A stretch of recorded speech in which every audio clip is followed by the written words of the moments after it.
Assalamualaikum. Welcome my dear lovely viewer Master House 24. I'm Muhammad Hussein. English সিরম আমাদের academy সবাইকে স্বাগতম শুভেচ্ছা এবং অনেক অনেক ভালোবাসা জানাই। তোমরা এসএসসি এবং দাখিল পরীক্ষার্থী যারা রয়েছে 2025 সাল ফাইনাল এক্সাম দিবা, তোমাদের কিন্তু সবার কিন্তু আকাঙ্ক্ষা পরীক্ষায় জিপিএ 5 পেতেই হবে। তাহলে ভালো কলেজ, বিশ্ববিদ্যালয়, হায়ার এডুকেশন সব ক্ষেত্রেই তোমরা কিন্তু সাইন করতে পারবা। আর তোমাদের সেই জিপিএ 5 পেতে হলে এমন একটি টপিকস যেটি আমরা সবাই কিন্তু সহজ মনে করি, আসলে কি সহজ? তাহলে সেই বিষয়টি কি? সেটা হচ্ছে বন্ধুরা question tag. How to add in a sentence. কীভাবে বাক্যের শেষে এই ট্যাগ কোশ্চিন অ্যাড করতে হয়, যোগ করতে হয়। আজকের ভিডিও থেকে সেই বিষয়টি চমৎকারভাবে তোমরা জানতে পারবে। আর তোমাদের আমার চ্যানেল নতুন রয়েছে, অবশ্যই চ্যানেলটি সাবস্ক্রাইব করে রাখবে। নিত্য নতুন ভিডিও নোটিফিকেশন মোবাইল, ল্যাপটপ, কম্পিউটারে নিয়মিতভাবে পেতে চাইলে আর যারা সাবস্ক্রাইব করছো, thank you so much. So no more talk, now go to our whiteboard. Try to understand. To this listen, tag question, how to add in a sentence. কিভাবে practice করলে তোমরা 5 in 5 100% confirm পাবা তোমাদের পরীক্ষায়। Okay, so no more talk, now go to our whiteboard. Try to understand. To this listen, tag question. So get it start. Hello my dear lovely viewers, I'm Muslim. Tag question, how to add in a sentence.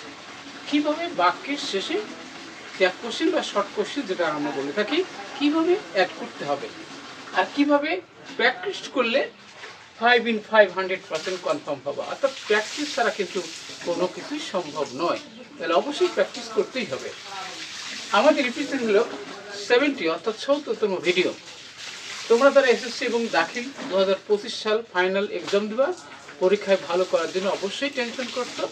তাহলে tag question in this ভিডিওতে তোমরা যে বিষয়গুলো জানতে পারবে, সেখানে how to make tag question on assertive sentence. Assertive সেন্টেন্সের উপর ট্যাগ কোশ্চেন থাকলে সেখানে সাবজেক্ট এবং ভার কীভাবে আইডেন্টিফাই করতে হবে, কীভাবে অ্যাড করতে হবে সেটা জানতে পারবে। হাউ টু ইউজ সাবজেক্ট, আর একটা গুরুত্বপূর্ণ বিষয় হলো সাবজেক্ট আইডেন্টিফাই করা। সেখানে পার্সন, ইমপার্সন, ব্যক্তি, বস্তু থাকলে সেগুলো আইডেন্টিফাই করা এবং চেঞ্জ করা। নেক্সট হচ্ছে how to add auxiliary verb.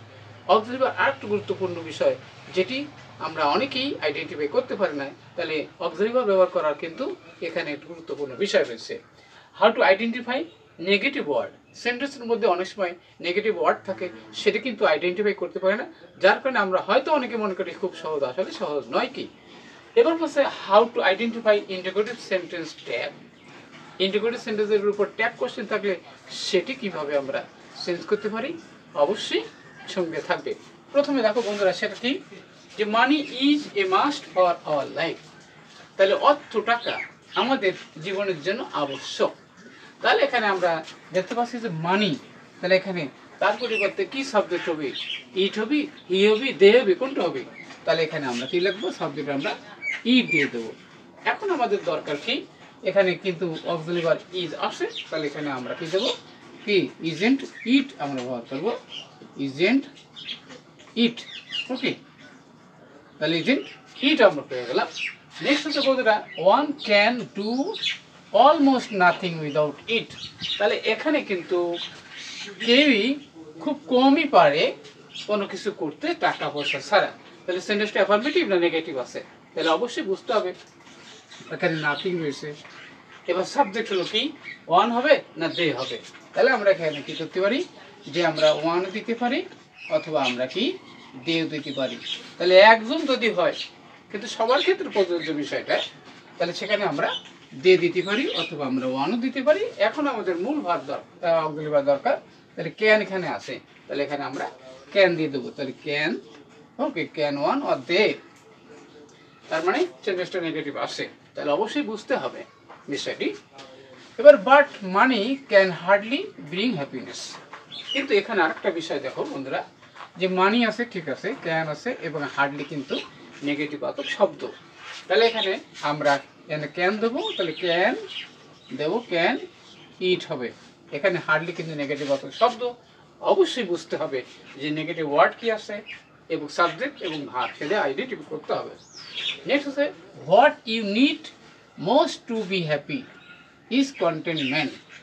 তাহলে এখানে দেখো বন্ধুরা, আমাদের কিন্তু what you need to to be happy পুরো অংশটি কিন্তু একটি সাবজেক্ট হয়েছে। ওকে, তাহলে আমরা অনেকে হয়তো বুঝতে পারবো না যে এখানে এতগুলো শব্দ মিলে কি কম্পাউন্ড সাবজেক্ট রয়েছে। তাহলে কম্পাউন্ড সাবজেক্ট, তাহলে এখানে আমরা কি এবার অক্সিলারি ইজ আছে। নেক্সট পয়েন্ট হচ্ছে বন্ধুরা, that is why few people lead a happy, যার কারণে কি অল্প কিছু লোক কি সুখী জীবনযাপন করে।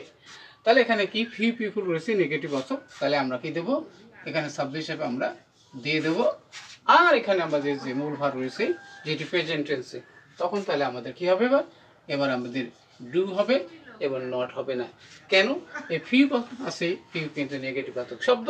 তাহলে অবশ্যই দেখলে যে কিভাবে ট্যাগ কোশ্চেন অ্যাড করতে হয় বাক্যের শেষে। আর বিষয়টি বেশি বেশি যত প্র্যাকটিস করবা ততই তোমাদের জন্য জিপিএ 5 পেতে ভেরি ভেরি হেল্পফুল।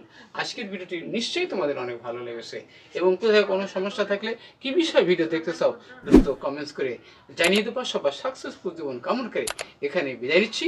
আল্লাহ হাফেজ।